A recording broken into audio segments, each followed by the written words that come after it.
So you say, all right. Maggie, do you want to pursue that item from yesterday? Do you want to continue that search?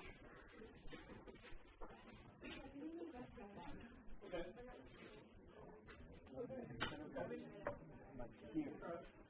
And I have another thing too. I don't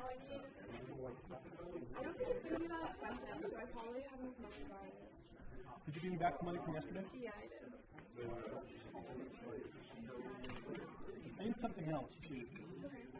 I need denatured alcohol. Yeah, which is like a solvent used in places that sell art supplies, paint. Yeah, they also have it at like ACE, Home Improvement.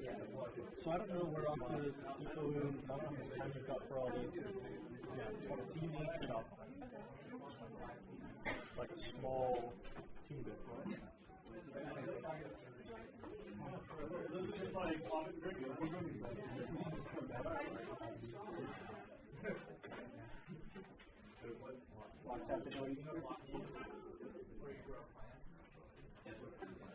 All right. Now me.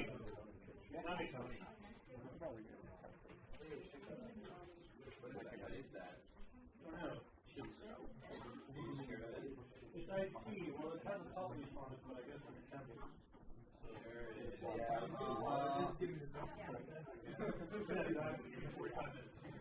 All right. That's a very yeah, I might have to keep back on. There's like a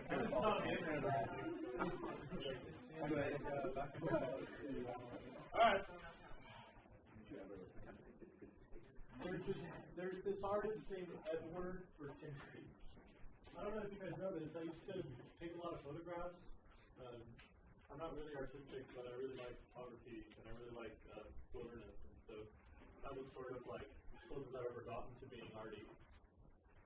This guy, Edward Bertinsky, I knew about him before I got into environmental science, really.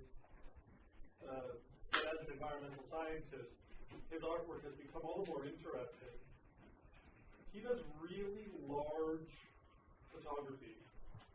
He uses a couple of custom cameras that have extremely large format negatives.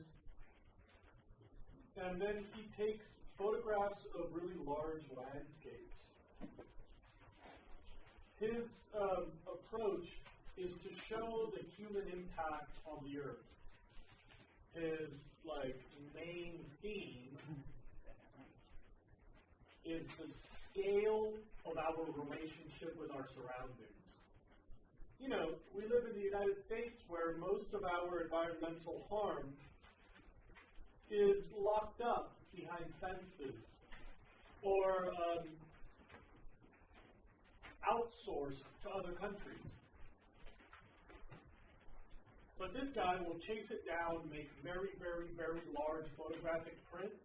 Some of his prints have required custom enlarging equipment and very specialized paper to get it big enough to make photographs. Some of his photos are literally like 10 feet by 12 feet in a single print.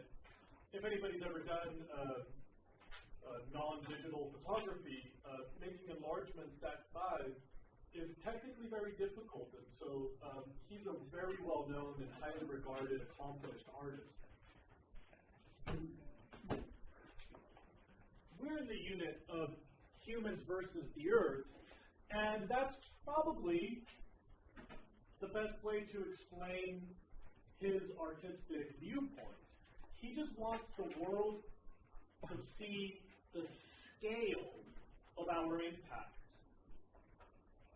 So he'll take photographs of places where they make statues and places where they recycle e-waste and mines where they extract stone, places where they process ore. And a lot of times you look closely and you can't quite realize what you're seeing until you realize oh yeah, that's a little human right there. And usually when he has humans in the photographs, they're that big in a photograph that's the size of big wall. His photography's made him very, very famous. He's considered to be one of the best-selling living photographers. He's highly regarded. He has a foundation that does research on human relationships to their environment. He makes really beautiful photographs, by the way. Kind of, see what I mean? And his whole thing is like, look, there's nature, and then here's our impact. He always shows like the human impact on the earth.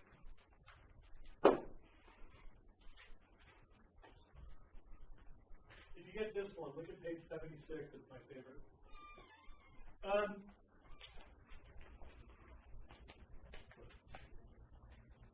Tonight, I'm showing a movie about his photography. I've given you a warning before when my movies are a little boring. And I meant it, and I was right. Tonight's movie is, by any measure, a slow-paced, contemplative movie with visually stunning footage that moves at a glacial pace. There's very little speaking. It's mostly him talking a little bit about his work or about what happened when he took so-and-so photograph. And a lot of times my students say that it was like unbelievable, but they wished it was shorter. I'm just passing on, honestly, what I've heard from students. It's intended to make you think. It's really, really, really powerful, and really, really kind of at the same time. There will be 3 movies in this unit. You can attend all 3 if you want, but I'm warning you, tonight's is not exactly action-packed. I'll show you the preview now. Preview takes about 2 minutes.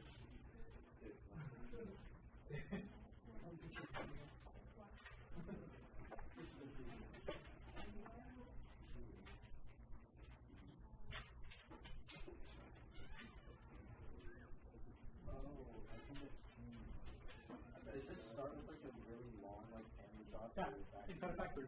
Yeah. Did they show that in Homeboy's plan? Camels? Yeah.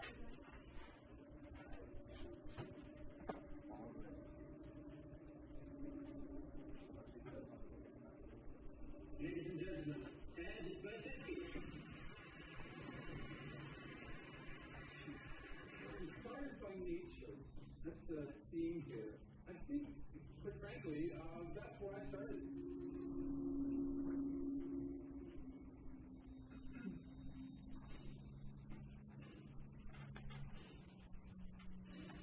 When looking at China, I was looking at that place where all these materials are coming in from all around the world. And then these factories are this place where all these materials get formed into products and sent back out around the world. A lot of the recycled materials that are collected here are being taken to China. They're trying to get all those valued metals out of those components.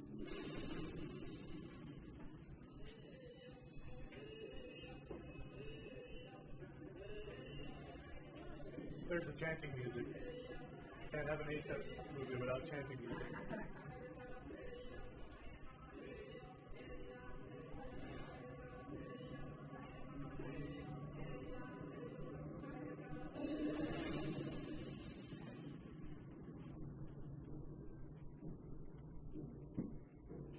If I said this is a terrible thing we're doing to the planet, then people will either agree or disagree. By not saying what you should see, that may allow them to see their world a little differently. And it looks like a bombed-out landscape, but it isn't. What it is, it's a landscape that is an intentional one. It's not a simple right or wrong. It needs a whole new way of thinking.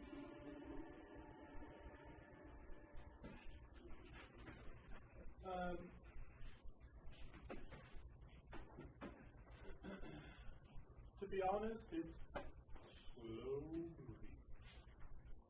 but it's like really, really beautiful. You know that scene toward the end of the preview where they show something big falling over with a bunch of dust? I don't know if you guys know this, those international oil tankers, they're mostly steel with a little bit of concrete and a bunch of plumbing.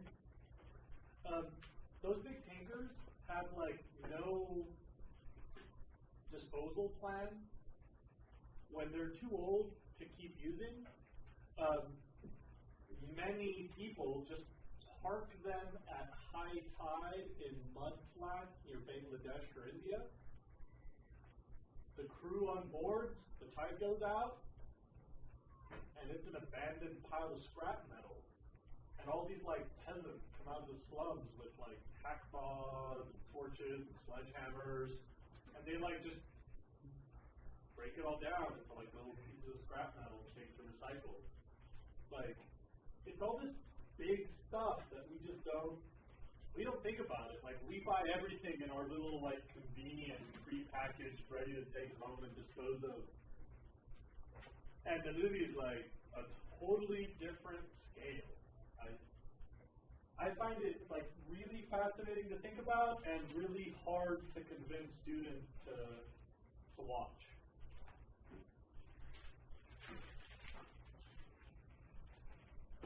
Okay. Are there questions about the diversity post-lab or the age structure conversation from yesterday? Anything left over from either Monday or Tuesday that I can help you with? That's good. Okay. You grabbed this paper a while ago. I need you to take out your 6.3 because if Naomi gets bored enough, she might come around and stamp it. Also, I want you to take out your population debate, this one.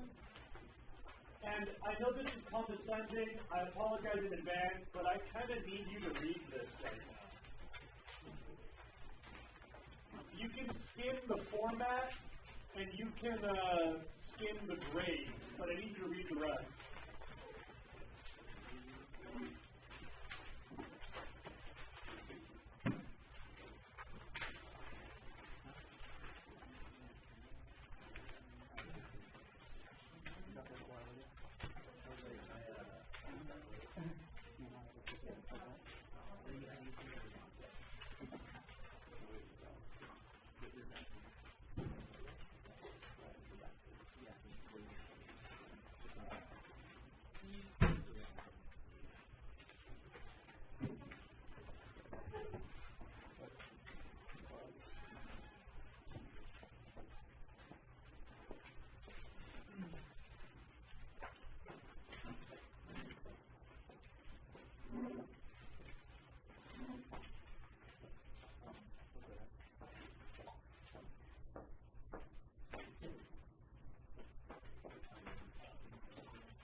Oh no, Dave Brubeck died.